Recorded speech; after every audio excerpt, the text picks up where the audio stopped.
May I welcome all of you to the University of Newcastle this afternoon. And I extend a very special welcome to those who are here this afternoon who may not have visited this Callaghan campus of the university beforehand. You've come here on a very beautiful autumn afternoon. We've gathered this afternoon in order that awards may be conferred upon those who've satisfied the Council of the University that they've met requirements for awards in the Faculty of Education and the Faculty of Architecture. The printed program includes a list of prizes awarded by the University on the basis of academic merit, and I draw that to your attention. The graduation ceremony is one of the University's most important occasions and one of our happiest occasions. It's truly a celebration. And we've started this afternoon's proceedings by hearing the choir of the Faculty of Music sing Gaudeamus Igitur, the traditional song of university students throughout the world. And in this ceremony today we've put on our academic robes. We've gathered here as the community of the university so that we can acknowledge the achievements of everyone who takes their award today.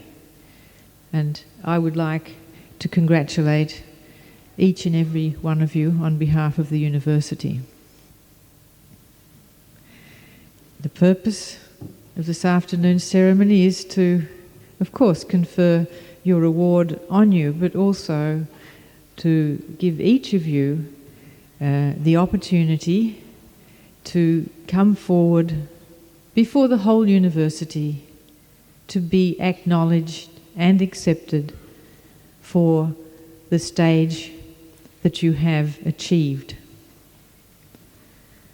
And what you've done to get here is, of course, your personal achievement. All those on the platform here know that you've worked hard to do it. We know, and everyone here knows, that you don't achieve that without some pain, hardship, trauma, without the anxieties surrounding your examinations, assignments, all that you have to go through, as well as other worries and troubles about how to support yourself, where to live, how to get along in the university community. All those things you've had to surmount, and we hope too that you've had a lot of pleasure and enjoyment in doing it as well. But we know, the university knows you don't achieve your goal here without the support throughout your lives of your family and the support of your friends. We know how important that is to each one of you here.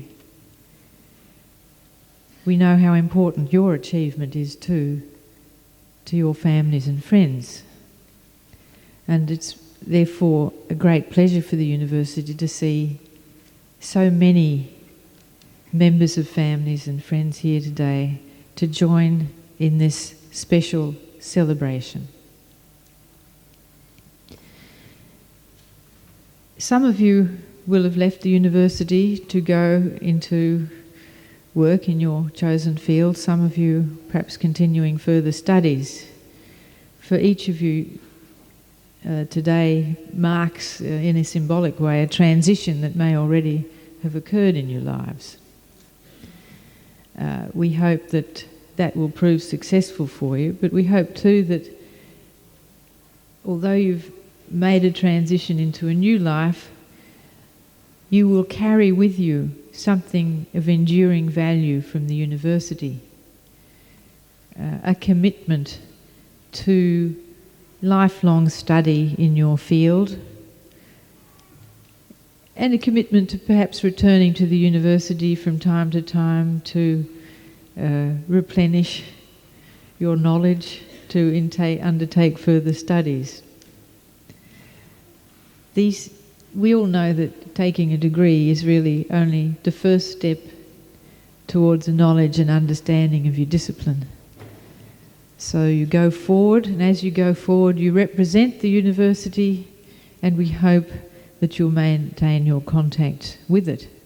You become a member of the university convocation. That's the group, the body representing or including all people who have over the years taken their awards and degrees here.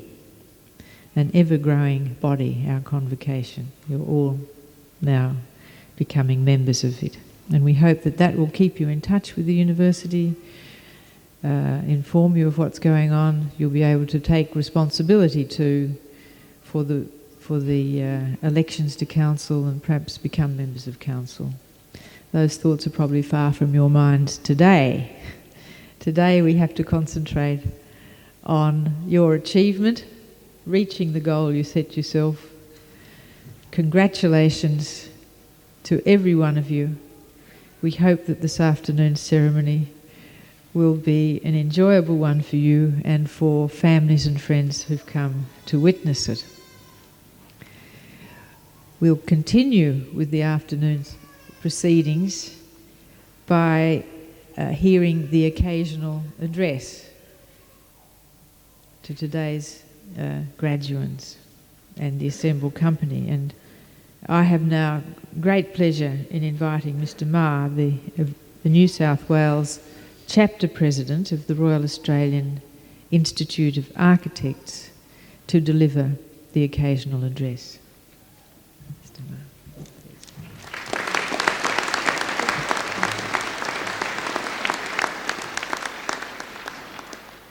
Chancellor, Vice-Chancellor, ladies and gentlemen, it is indeed a great pleasure for me to have this opportunity to participate in today's event. For me, the graduation ceremony is very significant.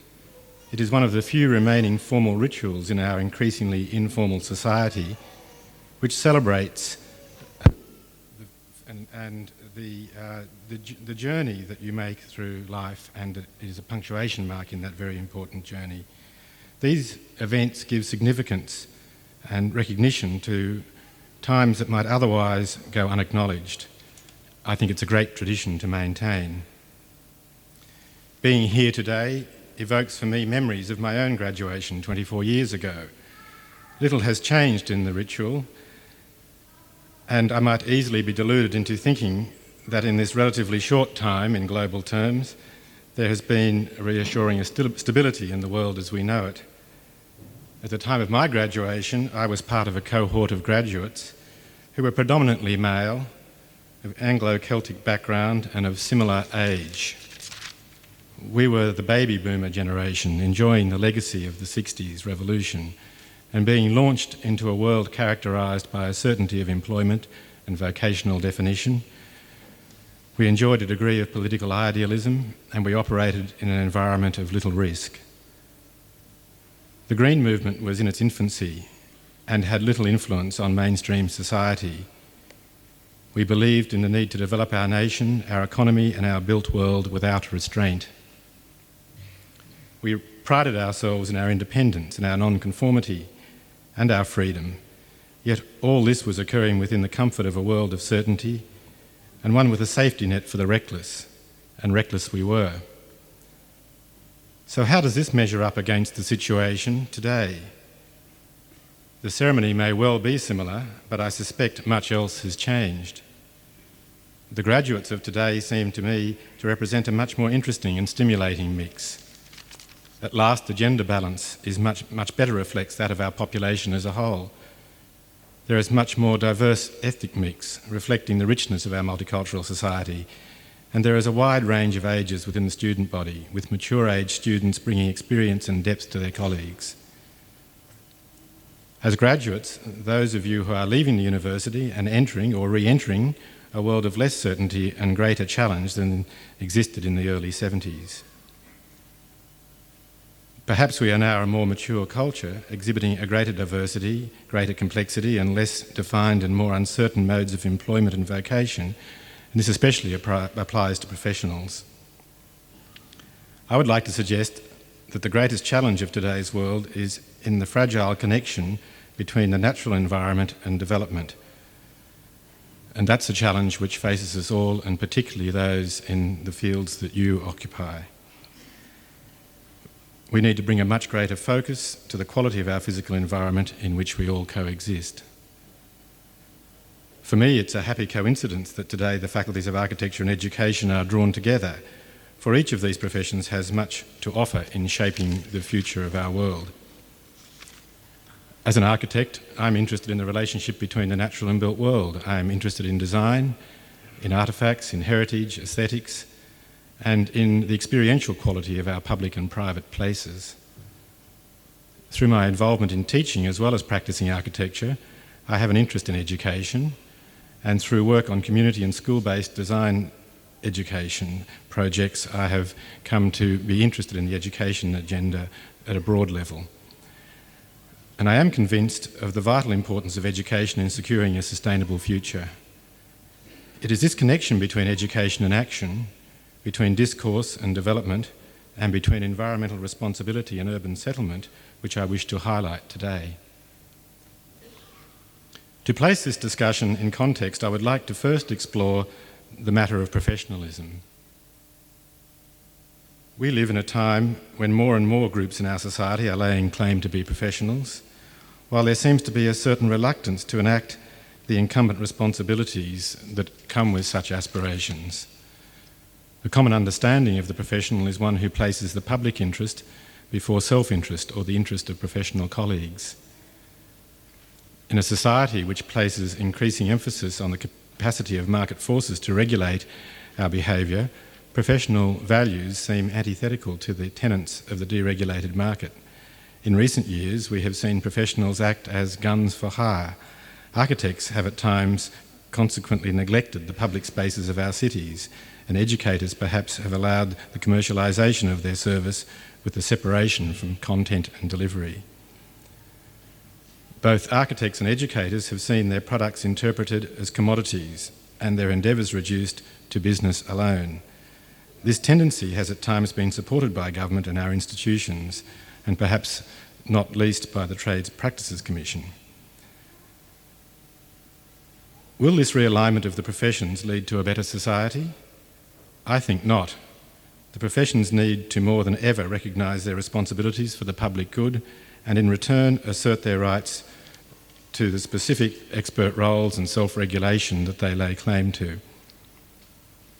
The professions of architecture and education and teaching are not known for their high monetary awards, yet each can be enormously rewarding in human terms, and each places much investment in future generations. If unbridled self-interest was to dominate either profession, then there would be a significant diminution in the intellectual and physical environment. With professional independence and demonstrably accountability, we can experience in society a different freedom than that offered by the marketplace alone. We can experience an intelligent society sustained by codes of ethics rather than by crude rules. This issue of professional responsibility is particularly pertinent to the decade we are experiencing as the new century approaches.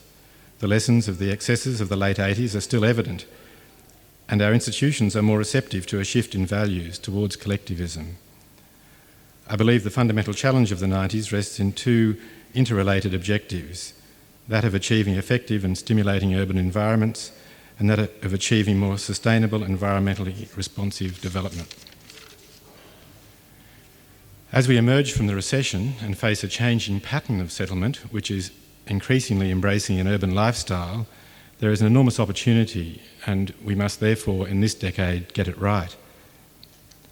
In the 1970s, our society experienced an awakening with regard to the threat to our natural environment. Educators played a significant role in bringing about a community awareness, and what commenced as a fringe movement became part of a mainstream political agenda. Despite their reputation as agents for development, architects were also instrumental in the process, with a seminal conference held in the early 70s called The Consequences of Man, which I think affected the values of many architects, and involvement in such bodies as the Total Environment Centre in Sydney. In the 1990s, it is time to turn our attention to the cities. It is time to use our skills in architecture and education to demonstrate the possibilities of a more sustainable and energy-efficient urban environment, one which is realised by intelligence and creative design. We need visionary thinking. There are, of course, already signs of the emergence of this agenda. Our politicians, and especially our Prime Minister, are taking a greater interest in the form and design of our cities.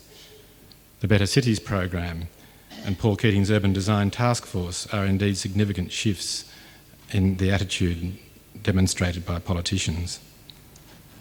The environment movement is also taking a greater interest in the city, as evidenced by Greenpeace's participation in the Olympic Village and their recent campaigns for energy efficiency in our building and land use. If this awakening of interest in the well-being of society, as measured through the quality of experience, the real quality of life as opposed to less meaningful measures, is to be nurtured, then the professions of architecture and education need to stand up and be counted.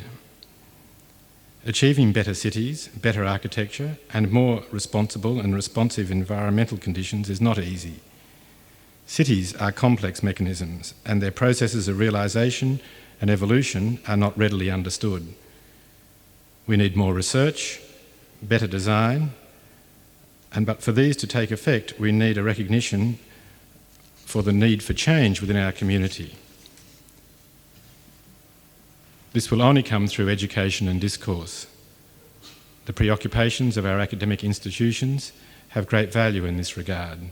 The values of independent and critical thinking, of high academic standards and creativity need greater transfer into our society at large if the pressures for pragmatism are to be balanced by an interest in our future. We live in exciting times. In this country, we are experiencing significant cultural change. Our society is an emerging one which is young and which is forming its values, and which are excitingly informed by the ingredients of much older cultures. We are located within a region which is rapidly growing and which is seen in global terms as the one with most potential. You therefore have before you an exciting opportunity of participating in the definition of our emerging culture. You carry with you the capacity of bringing a creative intelligence to the process of making a more inspired and sustainable setting for our collective and individual lives. You can help realise a society where individual expression, intellectual rigour and creative endeavour can coexist and inform a society which is both socially equitable and ecologically sustainable, a society which through its artefacts delights and dignifies the human condition. As you leave here or continue to study, your interests and roles will change over time, as will your physical location and perhaps your professional, teaching or academic endeavours. Whatever the case, you can carry forward with you from the studies you have recently completed not only a body of knowledge, but also a commitment to the achievement of the higher standards and to the public interest. I would encourage you to also focus your interest on that most important area, the quality of our cities. It is said that education is analogous not so much to filling a bucket, but rather to lighting a fire. From Newcastle University, you carry forward the spark of inspiration. Graduates, I wish you all well for the future.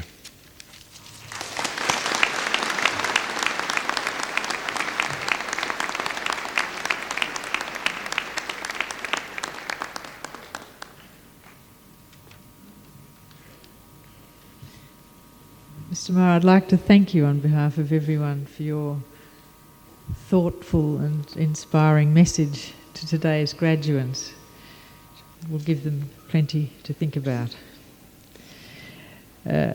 We'll continue now with the program, and I'll call on the Dean of the Faculty of Education, Associate Professor Taylor, to present the candidates from that faculty.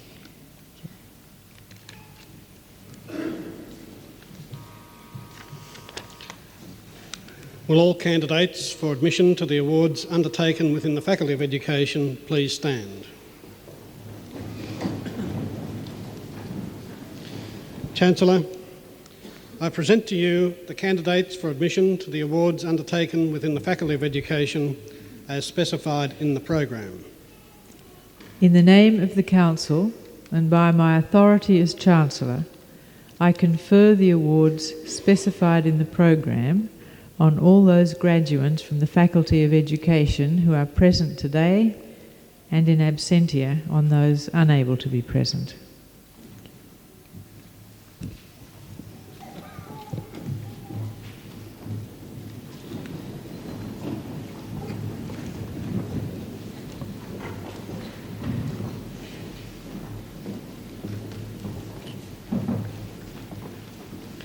Chancellor, I present to you candidates who have qualified for the award of the Diploma in Teaching, Early Childhood. Carolyn Ann Brown.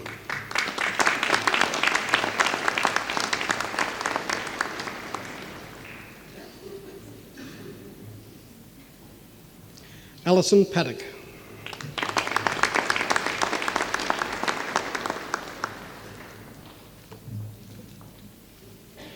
Chancellor, I present to you candidates who have qualified for the award of the Diploma in Teaching Primary. Simone Margaret Alderman.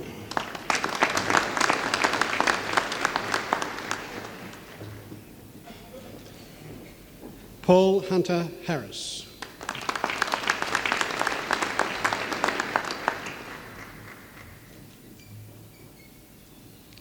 Simone Ann Johnston.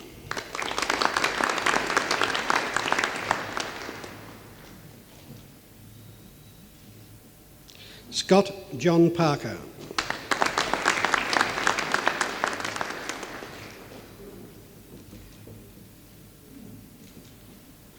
Janine Marie Sampson.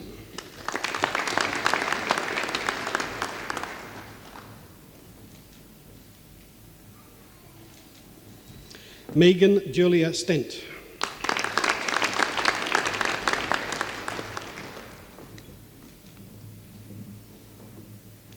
Chancellor, I present to you candidates who have qualified for the admission to the degree of Bachelor of Education, Early Childhood Special Education. Kylie Ann Butt.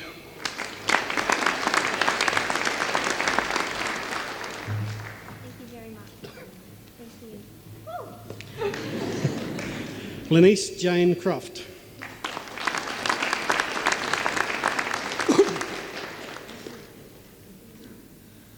Rhonda Hardy.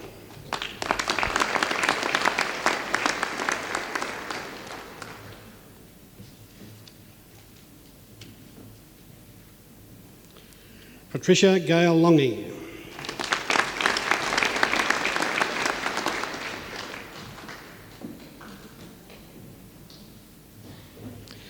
Michelle Gay Macavana.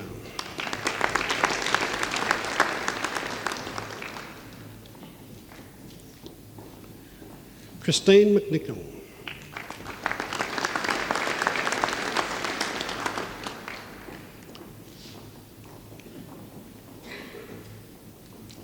Margaret Michelle Swanson.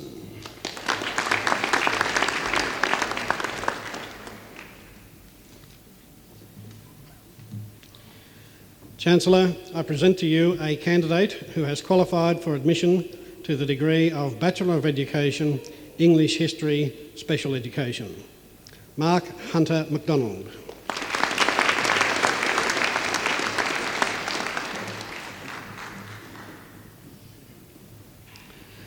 Chancellor, I present to you candidates who have qualified for admission to the degree of Bachelor of Education, Home Economics, Special Education.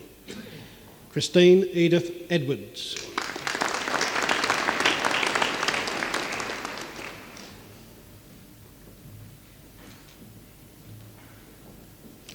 Jennifer Ann Haynes.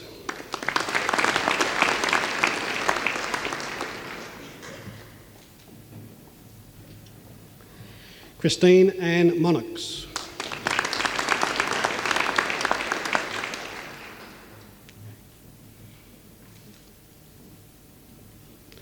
Carmen Jane Musgrave.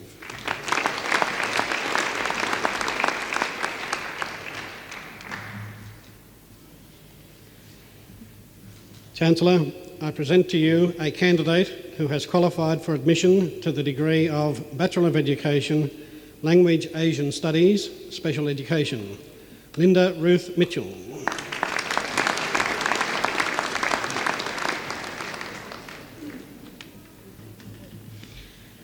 Chancellor, I present to you a candidate who has qualified for admission to the degree of Bachelor of Education, Physical Education, Special Education.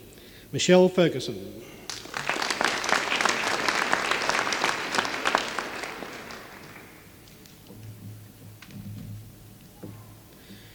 Chancellor, I present to you candidates who have qualified for admission to the degree of Bachelor of Education, Primary, Special Education. Jean Napar Balancois.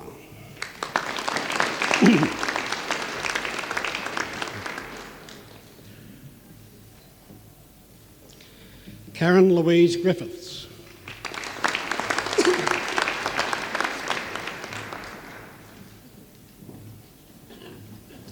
Bruce Jeffrey.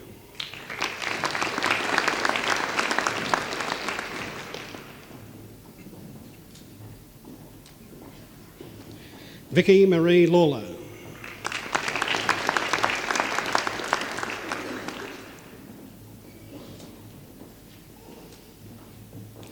Margaret Ann Milnick.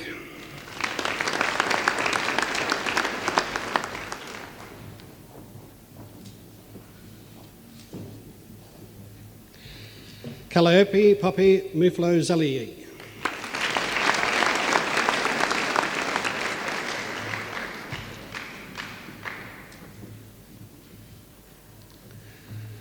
Sheridan Alinda Starrett.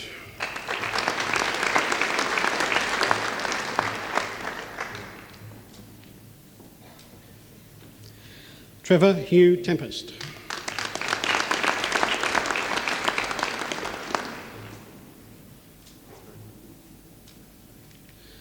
Susan Gay Wallman.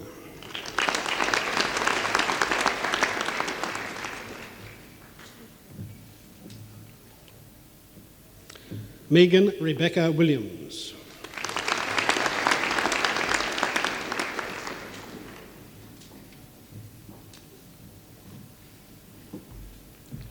Chancellor, I present to you a candidate who has qualified for the degree of Bachelor of Education, Primary Special Education with honours. Class 2, Division 1, Janine Philippa Hardy.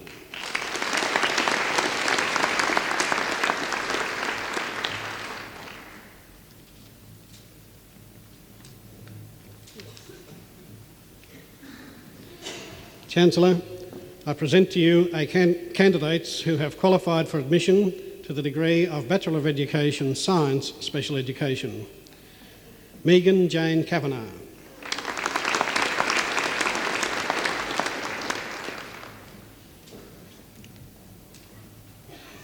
Simon Graham Maidment.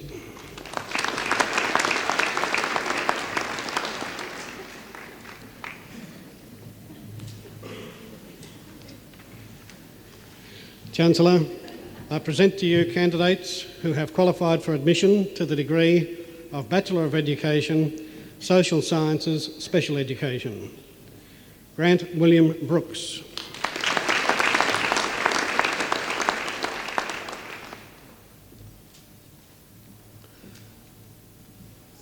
David Allen Morris.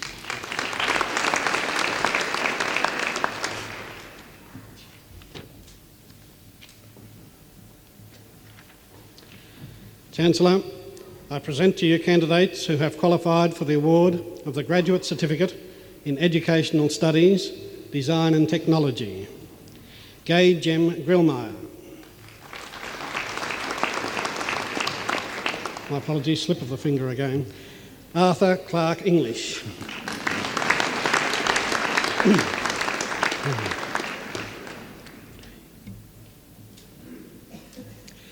Gay Jem Grillmeyer.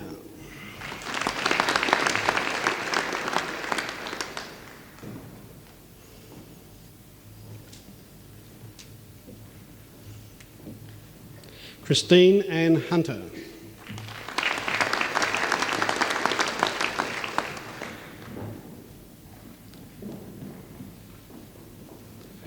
Barbara Murphy.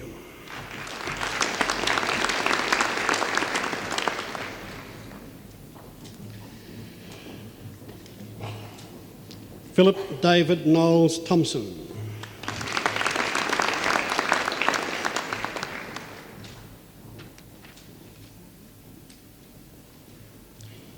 Chancellor, I present to you a candidate who has qualified for the award of the Graduate Diploma in Educational Studies, Computer Education. Philip Neil Oakey.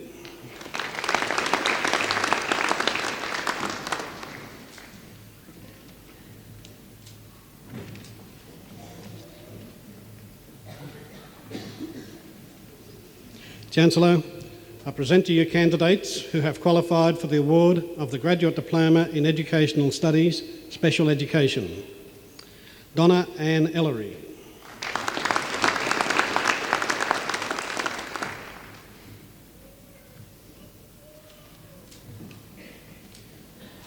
Jeanette Pixie Jerome.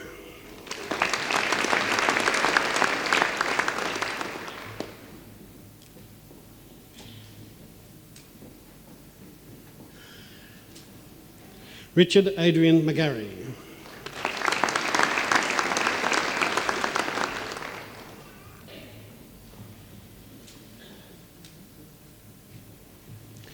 Janelle Margaret Nietzsche.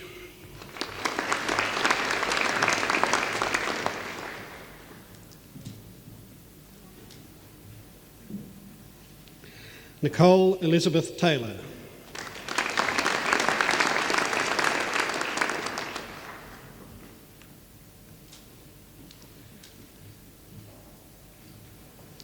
Chancellor, I present to you candidates who have qualified for the award of the Graduate Diploma in Educational Studies, Special Education with Merit.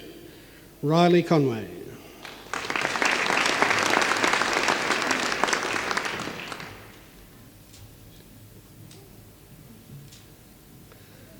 Kim Elizabeth McIntyre.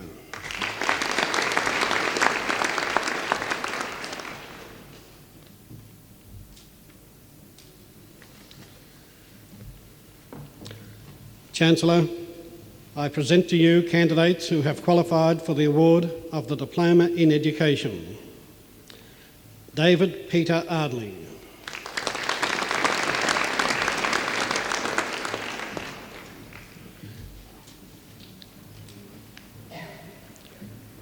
Philip Baker.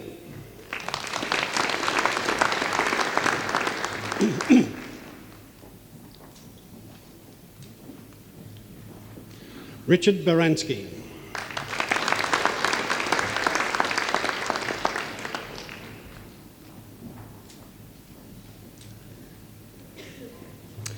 Philippa Jane Bennett.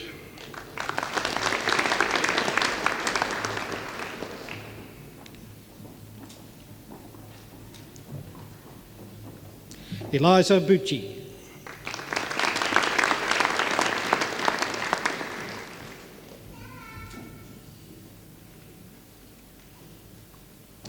Kenneth John Budge.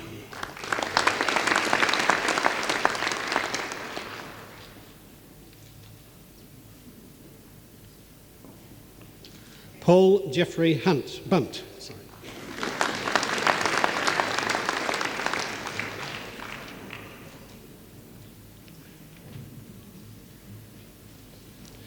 Amber Renee Dale.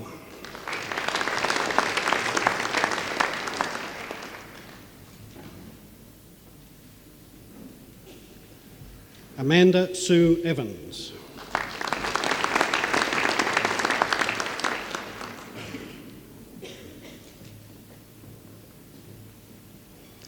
Narelle Judith Evans.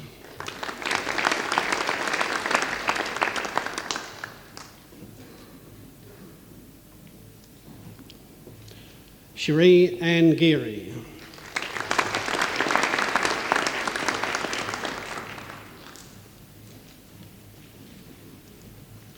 Paul Robert Hicks.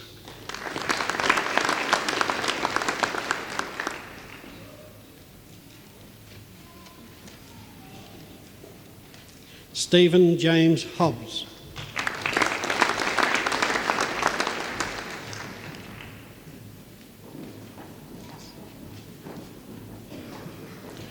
Julianne Hooper.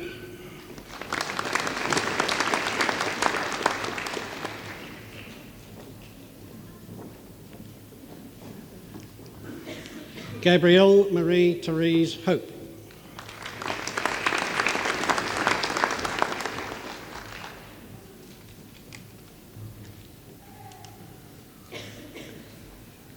Michael Philip Joyce.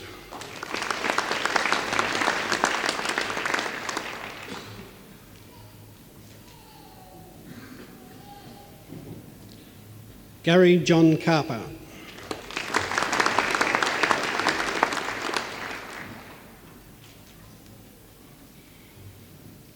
Cirrus Katrak.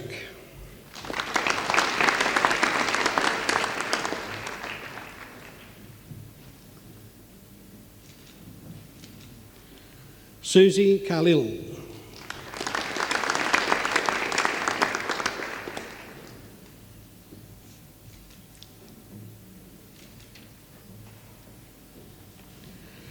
Barrett Landon Kleinschipost.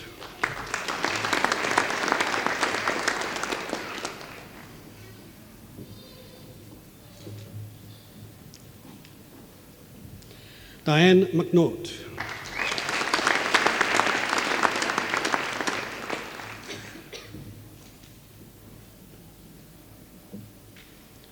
Jared Roy Mickelsons.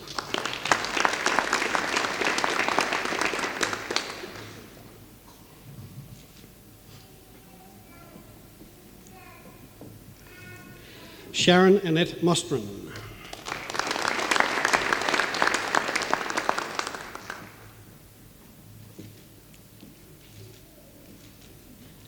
Ellen Patricia Murray.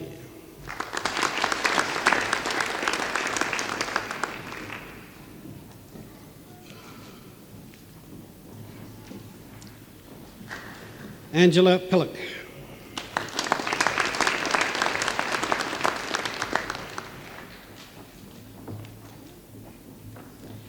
Kellyanne Ruby Saki.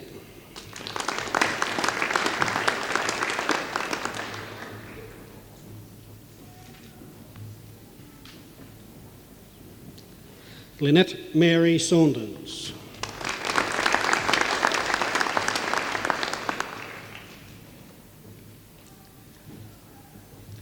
Maria Stelianos.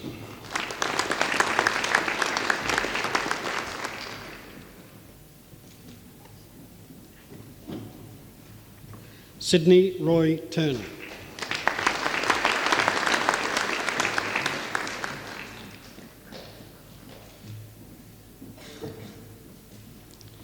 Julie Yulin.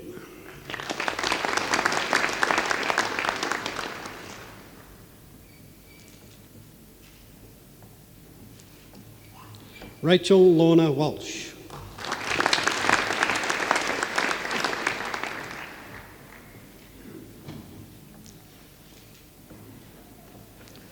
Paul John West.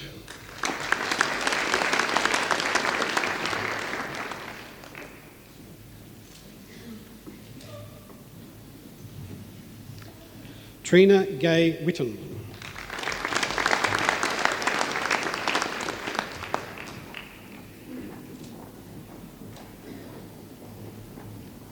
Robin Louise Wilcock.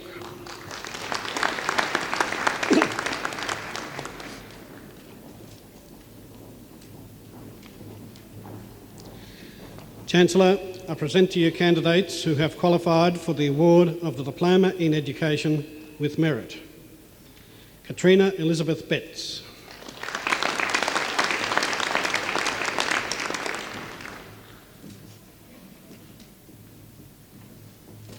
Angela K. Byron.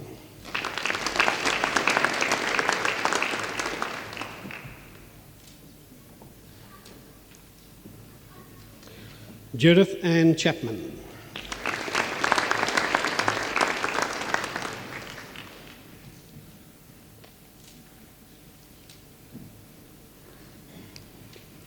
Julie Leanne Creary Bailey.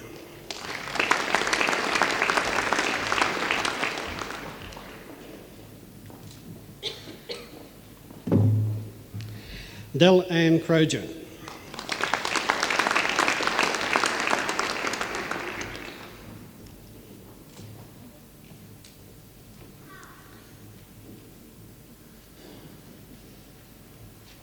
Belinda Therese Finch.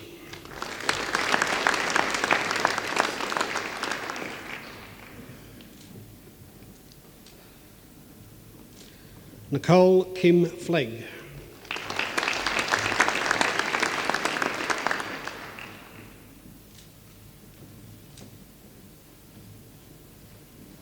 Helen Margaret Geiger.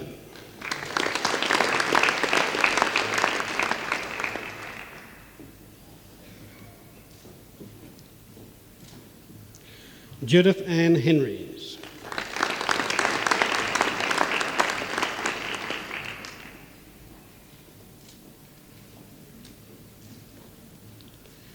Kim Marie Hesketh.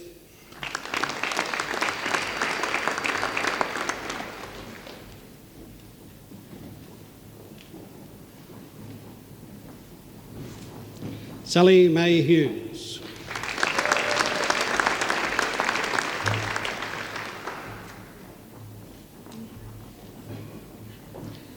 Ian James Maven.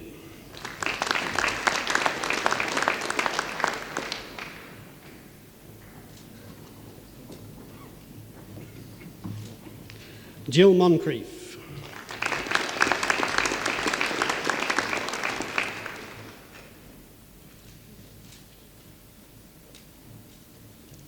Adam William Mooney.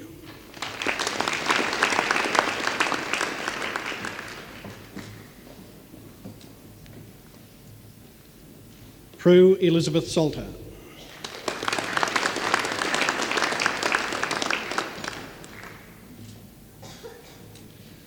Pauline Jonak.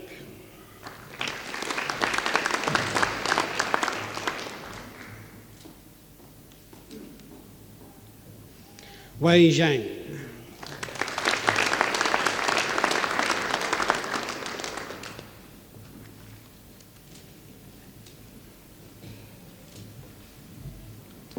Chancellor, I present to you candidates who have qualified for admission to the degree of Bachelor of Educational Studies. Noelle Mary Adams.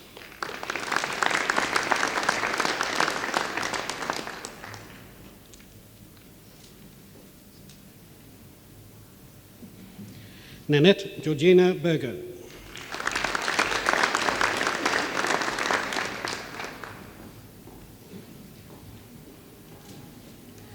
Gregory John Bilson.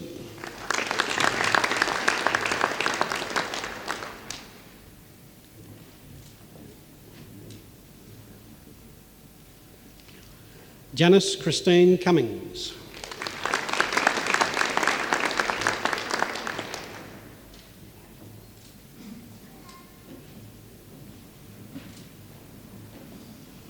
Jennifer Lynn Florey.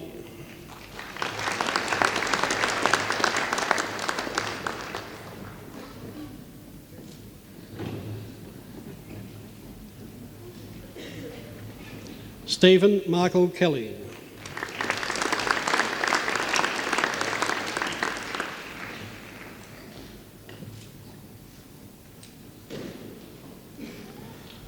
David William Lang.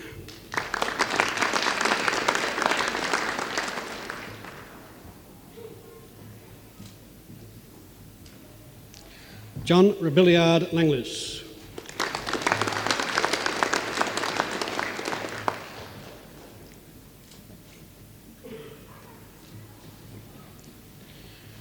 Gillian Patricia Nielsen.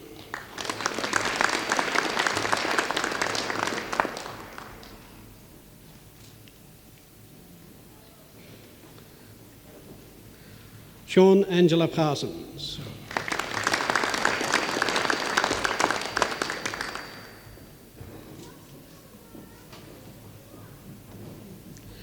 Granville Wesley Pillar.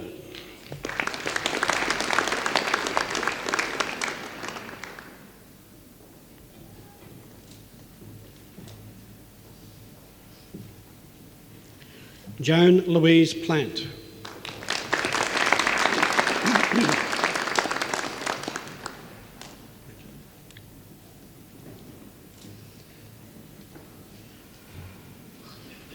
John Ronald Plant.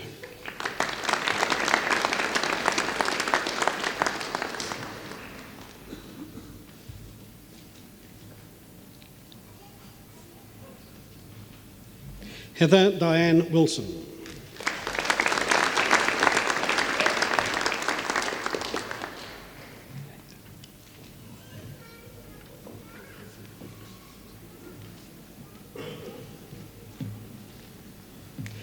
Chancellor, I present to you candidates who have qualified for admission to the degree of Master of Educational Studies. Janice Ann Allen.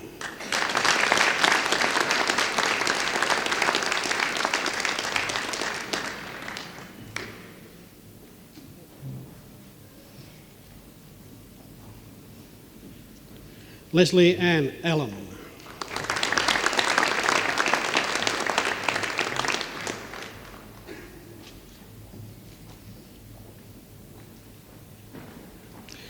Alan Fernando Andoni.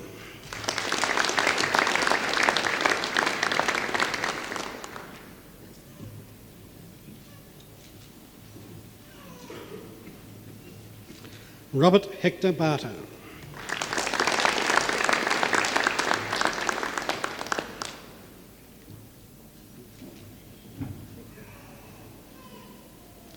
Yvonne Mary Bell.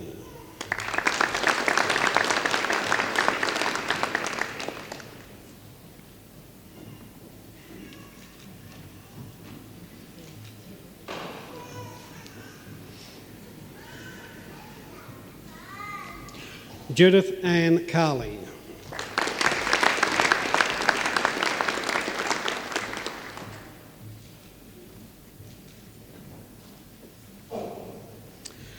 Philippa Mildred Lucille Carter Byrne.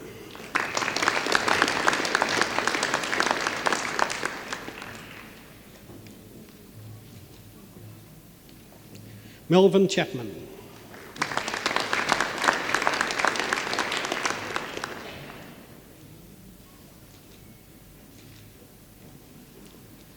Margaret Patricia Church.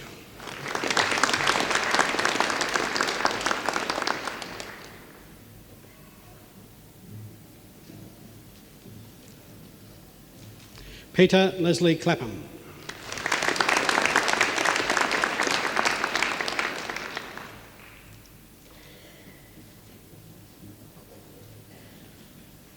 Paul John Clements.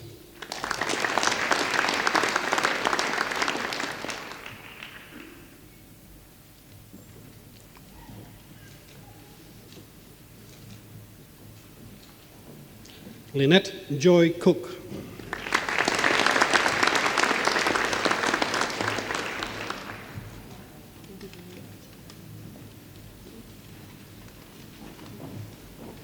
Kerry Lynn Coghlan.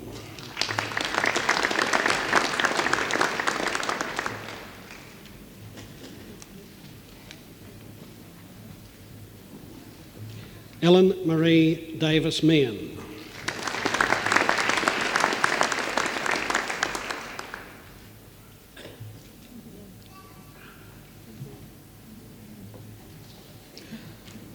Heidi Margaret Fairburn.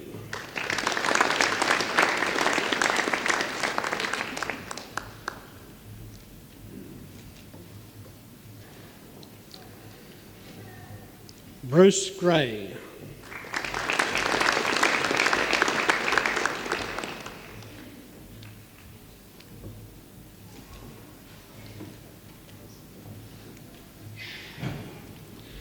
Lee Michelle Ganes.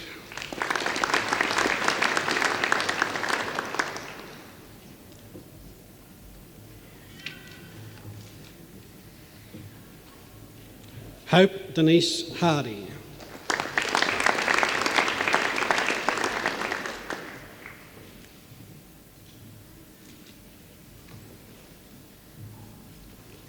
Ruby Amelia Ann Holland.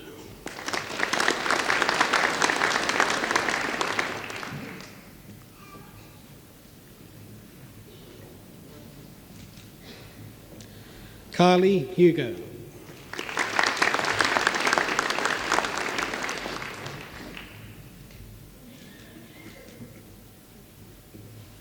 Raymond George Johnson.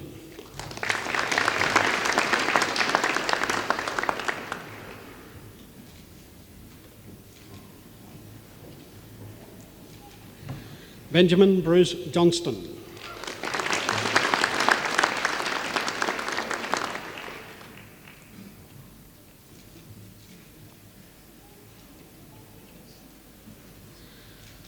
Donna Bernadette McEwen Judd.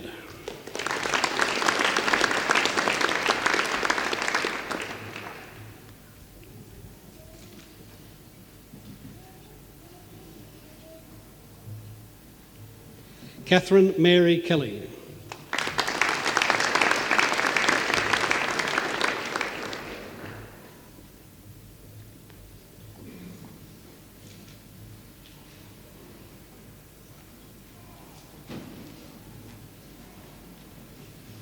Stephen Michael Kelly.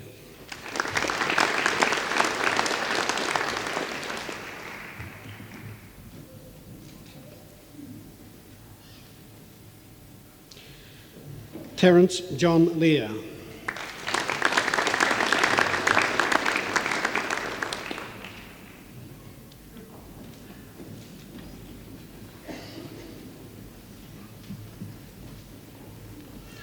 Gay Ann McCready.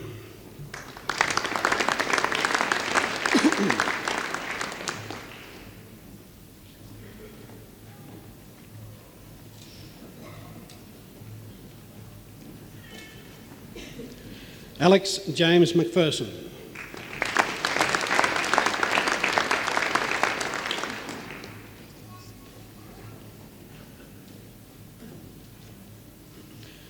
Wendy Ann Merrilies.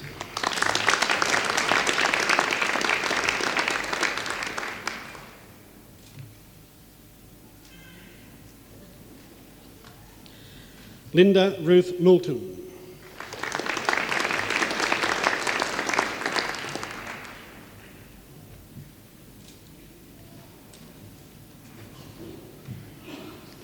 Robert Mervyn Ninert.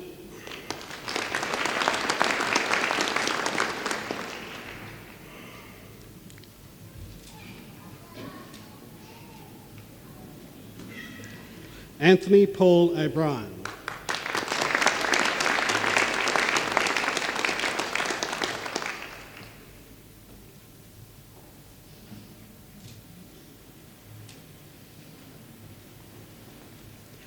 Mark Francis Ogilvie.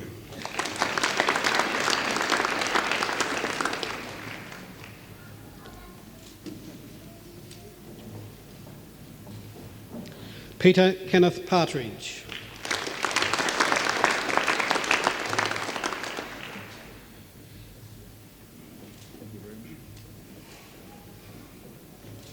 Christopher Bruce Perry.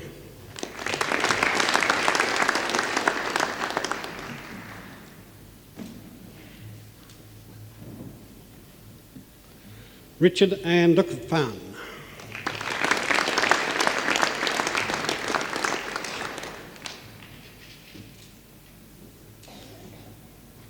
Stephen Francis Pinsent.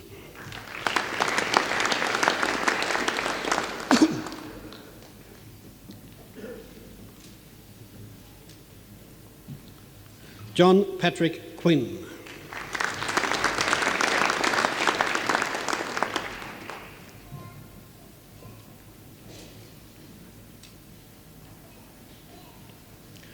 Jane Ann Rees.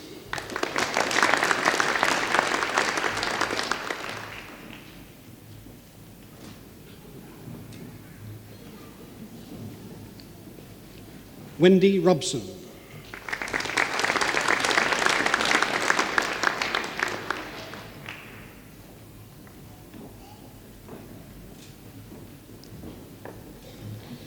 Anthea Margaret Scholes.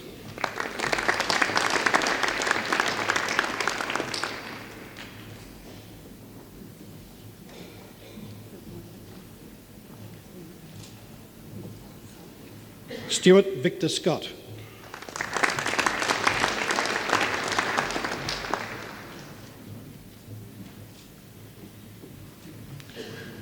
Paul Thomas Shearman.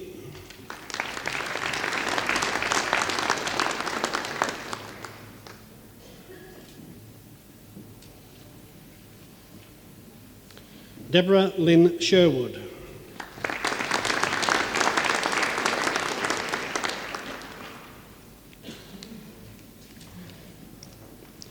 Julianne Smith.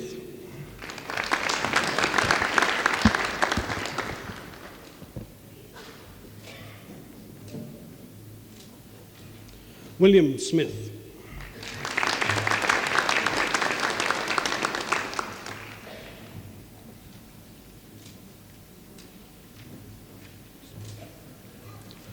Coral Lee Sturgis.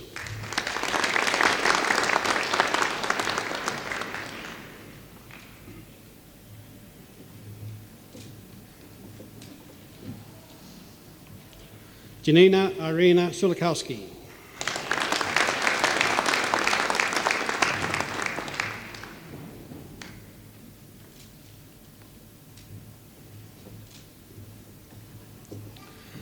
Bronya Gay Thomas.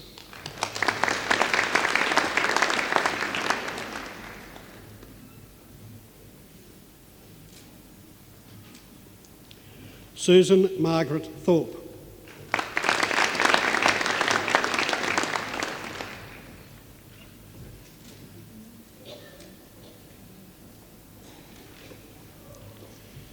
Christopher James Toner.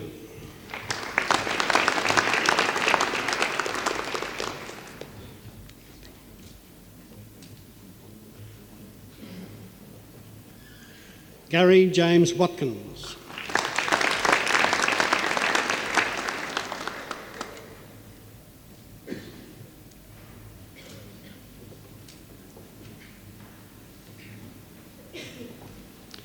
Christine Joy Wilkinson.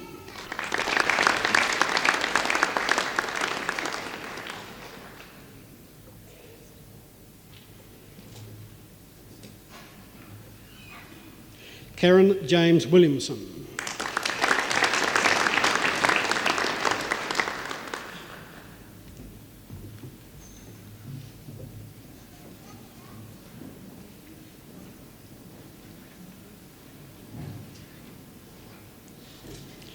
Terry Yardy.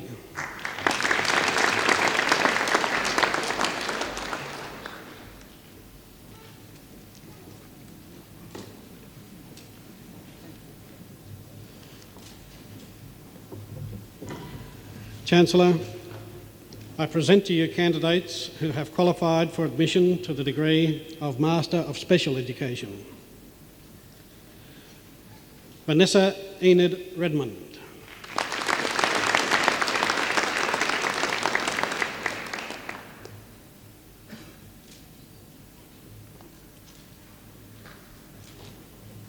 Mohammed Khalil Sheikh.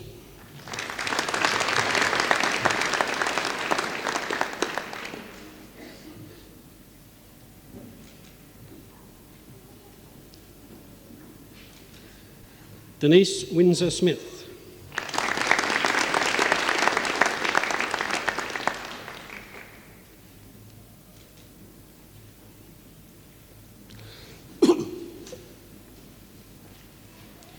Chancellor, the degree of Master by Research Thesis is awarded to a graduate who has successfully completed a prescribed program of study, principally by research. A thesis embodying the outcomes of the research is the principal basis of examination. The degree is only awarded if the thesis makes a significant contribution to understanding of the field of knowledge with which it is concerned. I present to you a candidate who has qualified for admission to the degree of Master of Special Education, Anne Marie Joanna Yulden, for a thesis entitled Motivation, Self-Regulated Learning and Academic Achievement in Year 7 and 9 Students with and Without Learning Difficulties.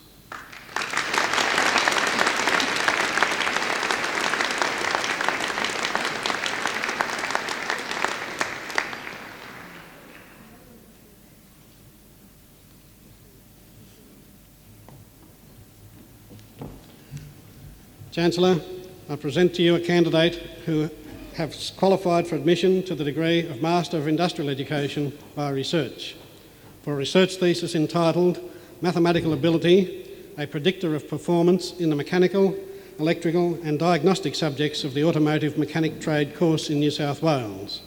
Robert Keith Lee.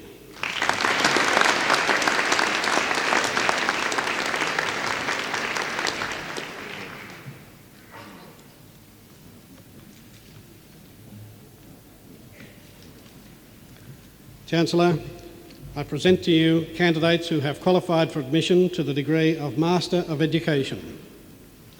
From the Department of Education for a thesis entitled Roles of Narrative in Religious Education, Mark Keith Hillis.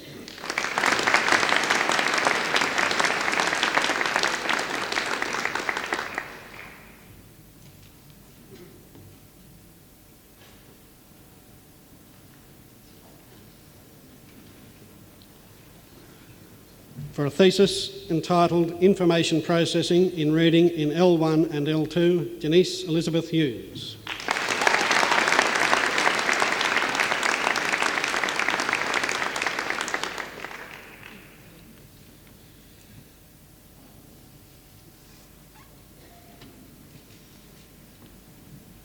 Chancellor, the degree of Doctor of Philosophy is awarded to a graduate who has successfully completed a prescribed program of study, principally by research.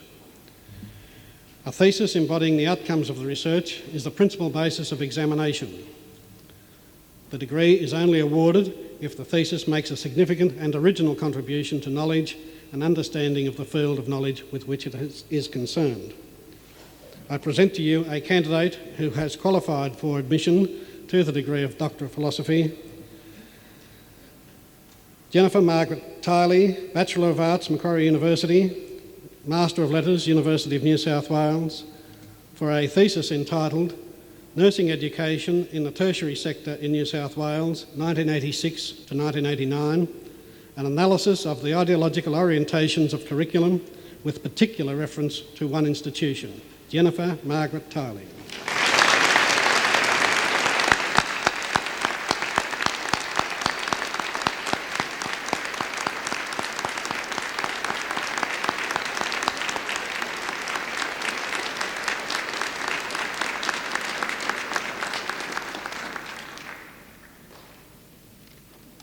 Thank you, Chancellor.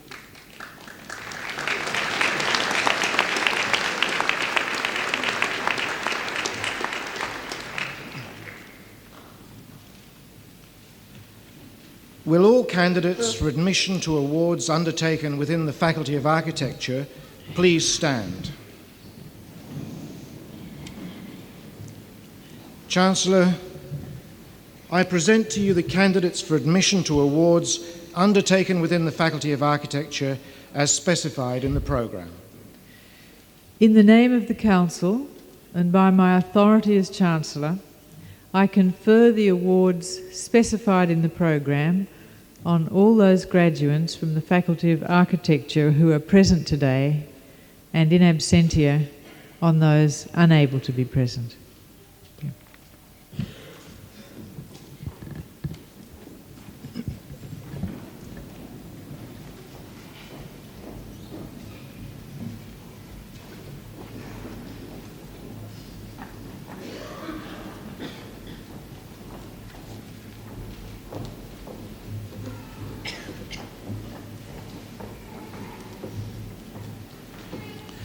Chancellor, I present to you candidates who have qualified for admission to the degree of Bachelor of Science Architecture.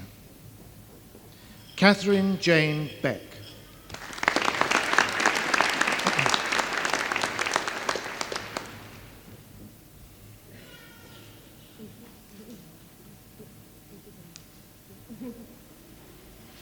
Svea Lucia Bjornsson.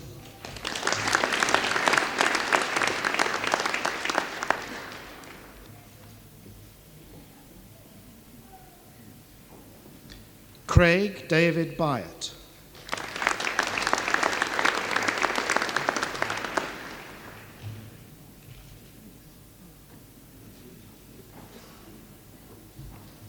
Raymond Chun Chuen Chan.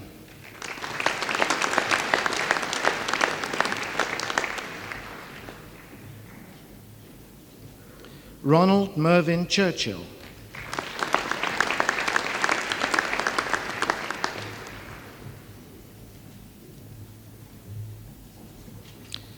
Jason Coffey.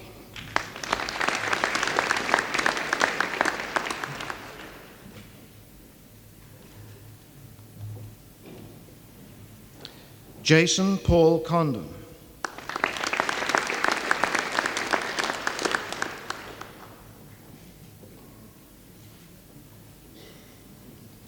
Melanie Crick.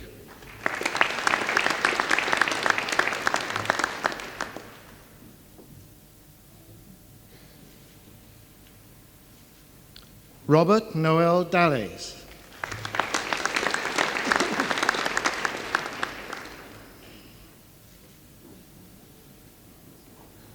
Adam Lawrence Daniel.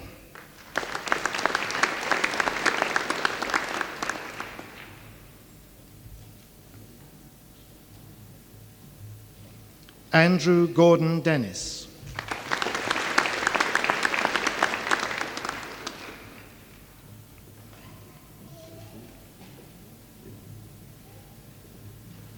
Lindsay Ether.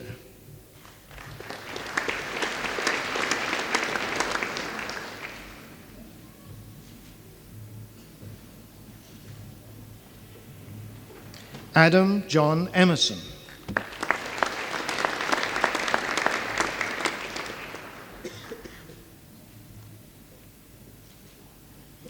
Anthony Keith Furness.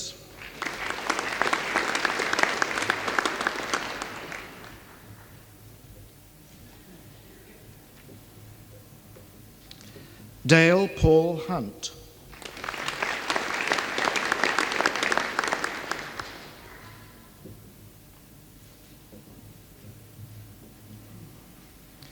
Brett Murray J.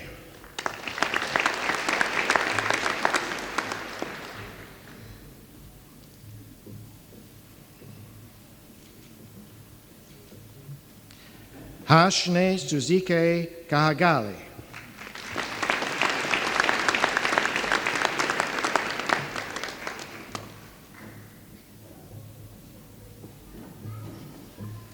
Stephanie Jane Leonard.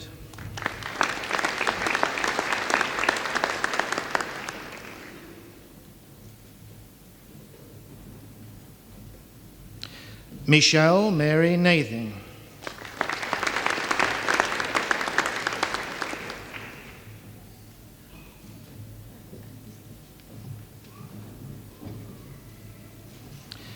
Julie Christine Novotny.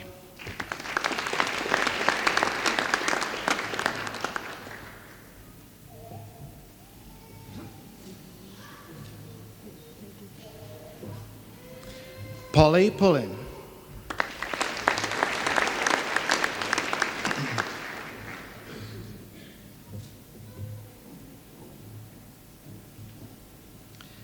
Kylie Ann Rigney.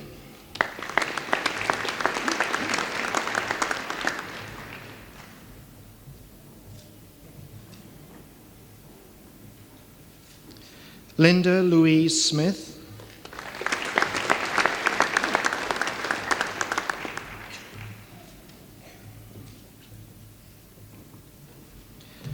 Jason Anthony Topic.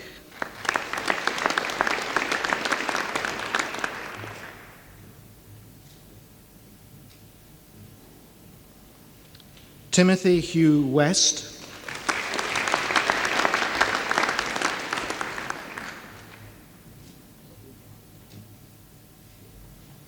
Christopher Nash Wybin.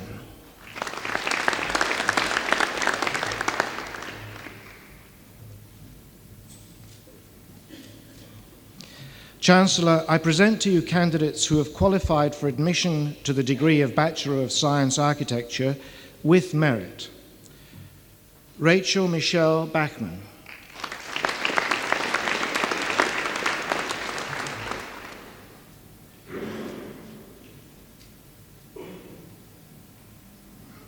Danian Matthew Beats.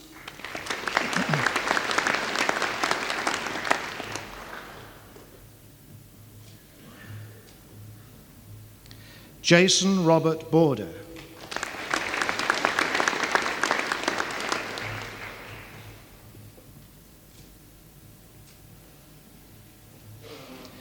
Rodney Adam Buckton.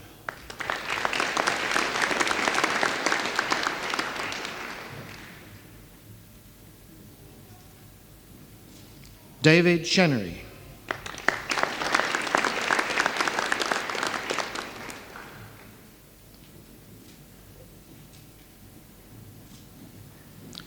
Melinda Wendy Dark.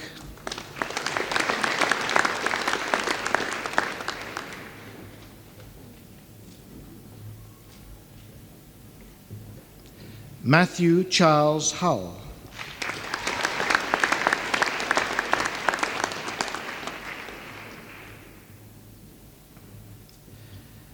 Matthew Stephen Kenchington.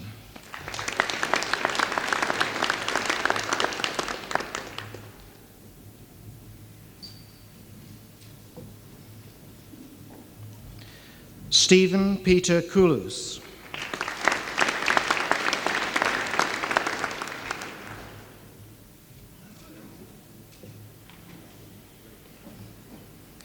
Belinda Jane McCarg.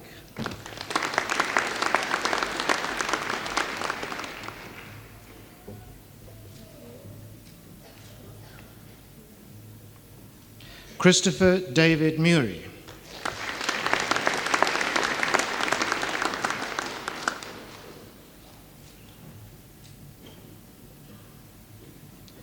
Craig Anthony Parrott.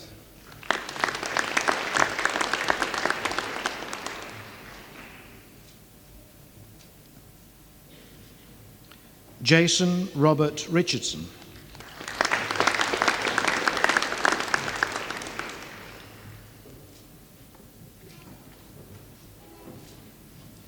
Michael John Rogers.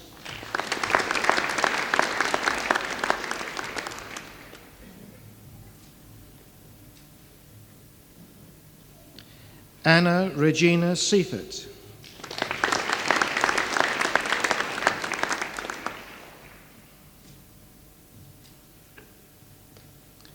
Joanna Marie Tinu.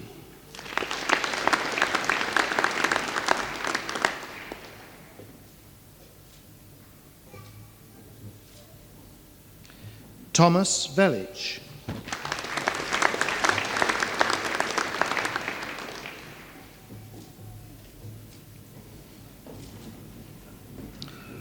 Nicole Vitullo.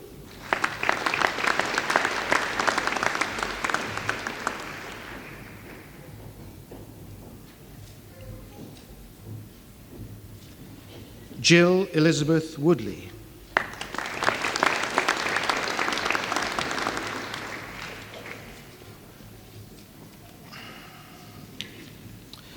Chancellor, I present to you candidates who have qualified for admission to the degree of Bachelor of Architecture. Paolo Chung.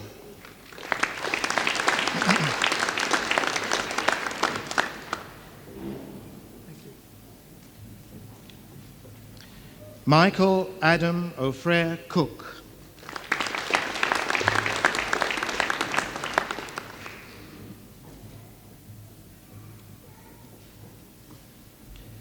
Ian Duncan Gill.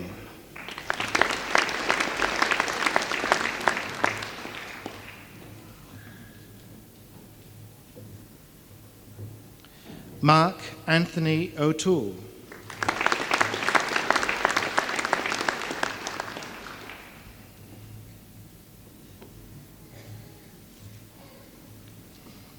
Kevin Nicol Schreiber.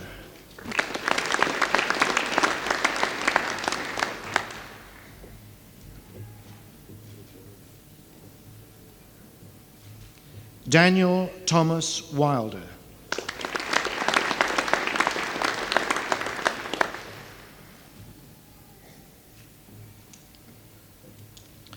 Chancellor, I present to you candidates who have qualified for the degree of Bachelor of Architecture with honours.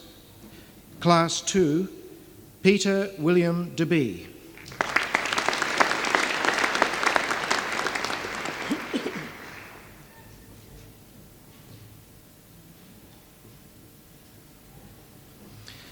John Robert de Manincourt.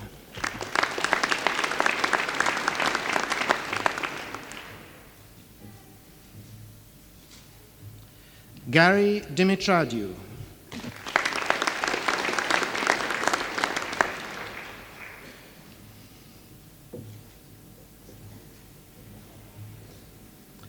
Melissa Joy Doherty.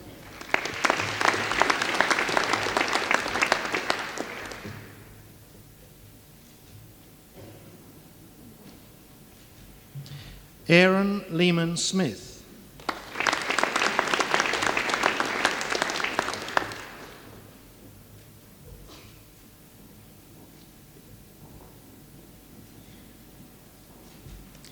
Joseph Michael Corello.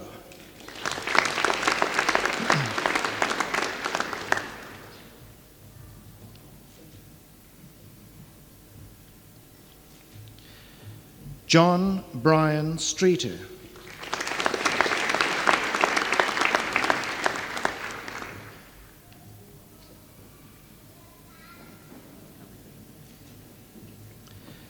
David Brian Welsh.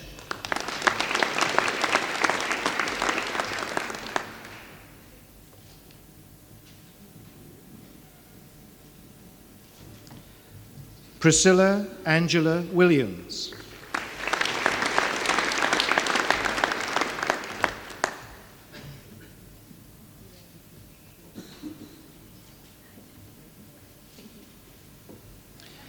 And Honours Class 1, Jane Susanna Anderson.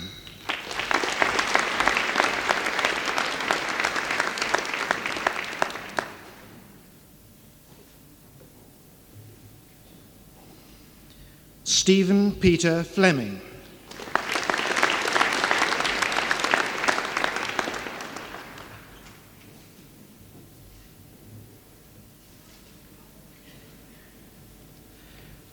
Christine Susan Major.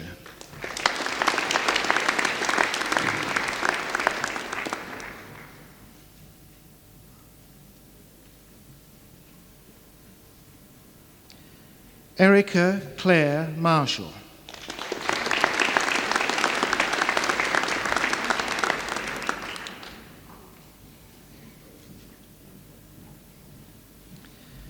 Louise Mary Stewart.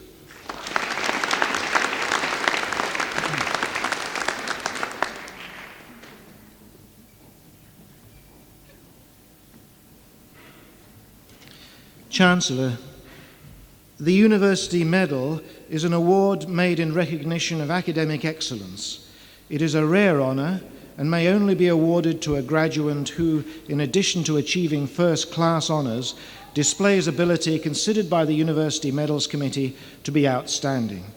It's my particular pleasure to present to you Class 1 and University Medal, David John Boyle.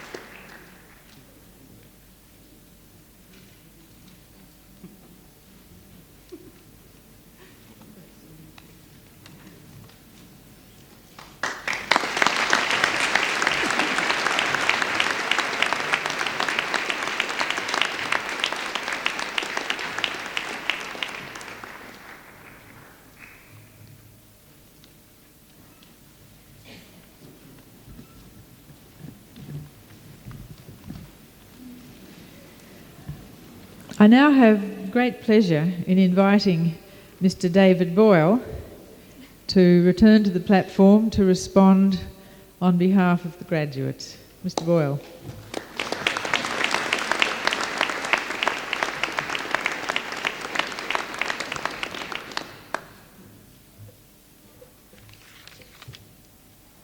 Chancellor, Vice-Chancellor, honoured guests, ladies and gentlemen, and fellow graduates. We come together in this time-honoured ritual of graduation to be acknowledged and to celebrate our achievements here at the University of Newcastle. Today also provides the opportunity to reunite colleagues and friendships bonded by a common goal. And it is today that we realise that goal. The ceremony brings together graduates from the Faculty of Education and the Faculty of Architecture.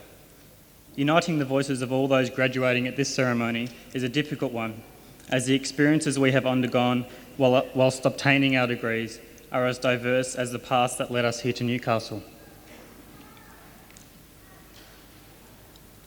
To do this, our experience at university can be compared with that of, say, the writing of a novel,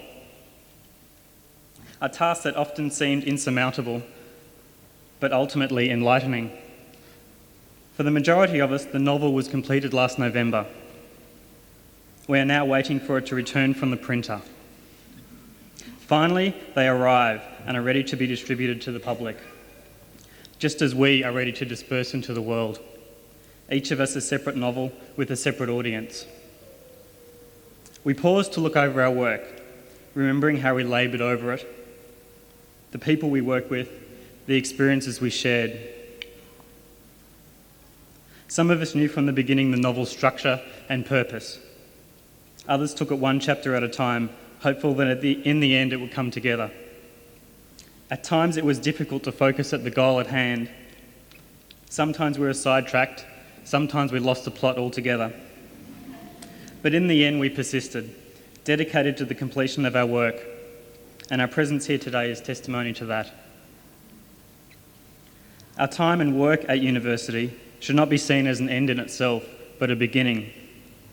Some of us will choose to continue our study and write the sequel to the novel. Others are thankful that the novel is over. But most of us have enjoyed the experience and look forward to moving on. My own association with the university continues for a short time. While I tutor at the Faculty of Architecture this year, I'm able to appreciate life on the other side. It is frightening but true that I'm starting to understand some of those inexplicable processes of academic life that as a student constantly bemused me. The knowledge and experience we have gained at university is something we should not take for granted, as not everybody is presented with the same opportunity. It has by no means been easy, but we should be thankful for it and to those who have made it possible. It is true that the burdens the majority of students feel at some stage has helped keep Newcastle's restaurant, hotel and retail industries well staffed.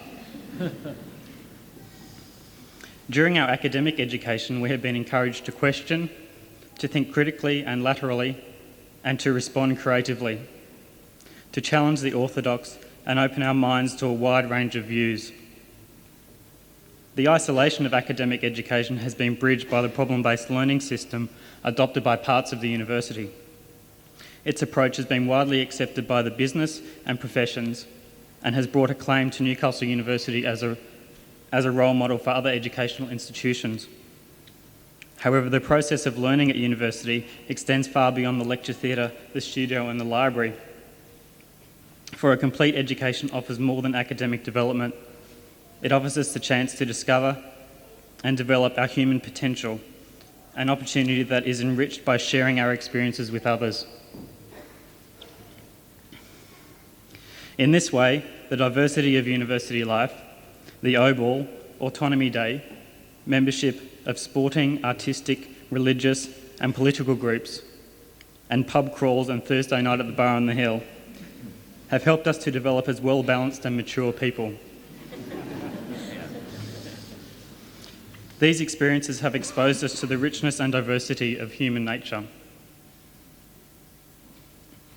On behalf of all of today's graduates, I would like to offer our sincere thanks to all of those who supported us in our life at university and eased our transition to life after university. These include friends, fellow graduates, family, academics and mentors. Those who fill the auditorium today, as well as those not able to be here.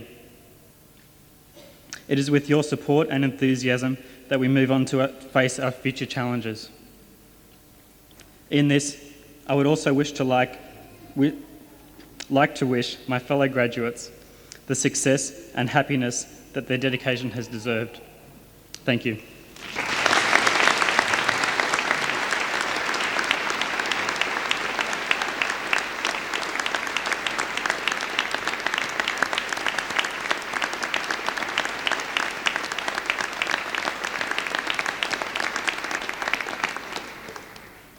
Thank you, Mr. Boyle, for those amusing and fine sentiments. I'm making now an unscheduled appearance, ladies and gentlemen, because I thought it would be of interest to all present to know that this is in fact the last graduation ceremony to be presided over by Chancellor Elizabeth Evatt. Chancellor Evatt has a number of functions yet to fulfil in her term, and there will be ceremonies later in the year, but this is in fact the last of her graduation ceremonies. She has been called upon to commit herself in a more thoroughgoing way to her work with the United Nations in human rights as chair of that commission, and other associated activities which take her out of the country increasingly. She has therefore been unable to accept another term as Chancellor. It is with great care and concern and commitment that she has presided over our degree conferring ceremonies. She has always believed that the graduation is a very important event, a very important part of university ceremony with a meaning and a significance for all those who participate. And as you will have observed, has conducted herself with great dignity and great grace for all participants. For those of you who like to measure things, Justice Evatt has presided over 49 graduation ceremonies and conferred degrees on 15,361 students.